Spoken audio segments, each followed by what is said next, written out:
Hello, good people, and thank you for joining me here today on Specialized Product Inspection. Today I'm going to cover a little bit more on my jump bag, my survival kit. One of the most important things I have in there are knives. I carry several. I'm not going to lie to you. I carry one on my Gerber, which I always have on me, even in civilian life, going to work or going to the store. I have a Gerber on me. I also carry a pocket knife. I tend to like the auto open knives or spring assisted, or those type of knives. Something that I don't have to worry about. I hit a button and it pops open. Please check your local laws, because in a lot of places those are illegal. However, here in Georgia, anyone that is law enforcement, military, firefighter, emergency responder types, we are allowed to carry them. So that's typically what I carry. But that's not what I go out into the wilderness with. I carry those also, but my main cutting utensil is this right here. This is the K-Bar Tanto fighting knife. I'll set that down for a minute. That's a fighting knife. That is mainly what it is used for. This is also known as the Navy K-Bar or the Navy SEAL K-Bar, because this, at least back in the day, back when I was in the Navy, this was the knife that the Navy SEALs carried. There is also the USMC, the Marine K-Bar that most people know about. This is same company, it's just a different version. We're going to start off by showing that it has a fiberglass reinforced sheath. It's well built, sturdy, but lightweight. It's riveted together, so it is two pieces riveted. Has the slots for strapping, so you can do that. Use strapping to put it on. Also, through the rivets, you can use the way I usually strap it on is with 550 cord. I use the holes in the rivets, and it's normally right here. See that? It's usually right here on my vest. It also has the belt attachment. Go ahead and get it open. You have two straps to hold it in, but it also has, if you'll notice, it doesn't fall out. It has little locks. I have to get in real close. It has locks right here. Push back on this, see how I do it with my thumbs, and it pulls right out. And now there's your sheath. Well built, very sturdy sheath for this knife. As far as the blade itself and the shank going into the handle, it's all one piece. Actually, you can see this little rectangle here is all part of the knife. So the handle goes around before it's attached, gets put together, has solid steel butt to it, has the blade guard that is stainless steel also. With the blade, you see you have a rope cutter serrated edge here. I've read a lot of people that get these and they say how dull they are from the factory. That was not my experience. When I got mine, in fact, I've only sharpened mine twice since I got it about 6 years ago. I had another one, long story short, I had my father's K-Bar from when he was in Vietnam. I had my K-Bar just like this one, both of them in a truck, and they got stolen. About 5 years ago, I repurchased this one, and I was planning on getting a Marine K-Bar like my father had to replace that one, but they didn't have any in when I did it, and I just haven't been back. So, before I got it, I wanted to make sure, check with everybody, listen to what everybody said. Now, this is supposed to be dual-edged. This edge is in no way sharp. No, that's not sharp at all.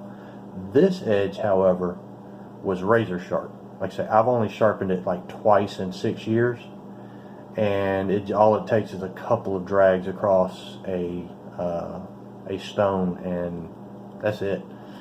Holds the edge well, and mine came sharp. I didn't have to sharpen it probably for the first month that I had it. Of course, I wasn't using it all that much either. Since then, last 6 years, it's been to the field with me about 9 times. It's been out on survival hikes and all kinds of stuff. It has probably been out and used properly, let's say, a total of 20 times, and I've cut lots of rope or lots of wood with it and never had an issue. Perfectly straight blade still. I love the balance on it. I love that it has a rubberized handle. It's not going to slip or anything. It's just the right size for my hand. And even though it is considered a fighting knife, I find it very useful and very easy to use for survival and camping, especially when I already have other knives on me that I use in conjunction with it. So if you're looking to get an all-around great survival or camping knife, I would say this is it. Maybe even more your taste would be the USMC style, the tan ones that has a tan wooden handle. That would probably be even better, because this one is just because this is what I liked, and this, because I was in the Navy, this is what I wanted. But I think more practical would be the USMC style. Hey, you can go out and you can get the type of survival knives, that have the screw-off cap on the end, in the handle, have fishing line in them, or what they call that, a saber saw, or I think that's what they call that. The line, the wire. Maybe has fishing hooks. It may have a compass, but I don't have any use for all that to be in my knife, because what that does, in my opinion, just an opinion, what that does is weakens the handle. That would be your breaking point, because it would have to be hollow. So for me, it's just easier to carry a survival kit, a little pouch.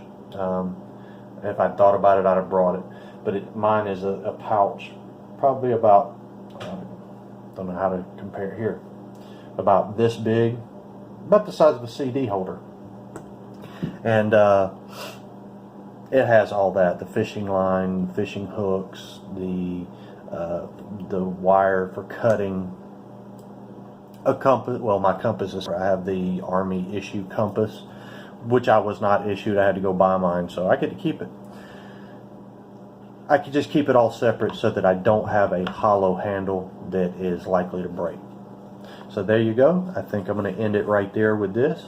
As I said, this is the Ka-Bar Tanto fighting knife. I give it 2 huge thumbs up. I have used this many times, have no issue. Actually, you can tell by those buttons how scarred up those buttons are, and the cuts and gouges and everything else. In this, you can tell it's been well used in 6 years, and I've had no issues with it. I love it, and if this one doesn't work out, if this one gets lost, broken, whatever the case may be, I believe if it gets broken, I can all I have to do is contact Ka-Bar and they replace it. I believe it's a lifetime warranty. But if it gets lost or stolen or anything like that, I'm definitely in for getting another one. So hope that helps you. Hope that guides you in the right direction for a good wilderness survival knife. Alright, and there you go. That'll be it for today. With that, I'm just going to leave you with the call to action. The call to action is nothing more than, if you haven't already done so, make sure you go down and subscribe. While you're there, go ahead and hit that notification bell. That'll keep you notified of any new content on the channel. Also, like this video, like all my videos, every one of them you see. And share. Share this video with family and friends, neighbors, co-workers, dogs, cats, squirrel, anybody and everybody that you come in contact with. Share this video. And last but not least, comment. Comment what you do like, what you don't like, what you'd like to see more of, what you'd like to see less of. Comment to answer any questions. Comment to correct any mistakes that I may have made in my videos. Comment just to say hi. No matter what, comment. Lets me know that you're truly involved and helps me to make a better quality of content for your enjoyment. I'm cheesy, wasn't it? Well, with that, I'm going to close out. As I always say, take care of yourself and take care of each other. Snow Wolf out.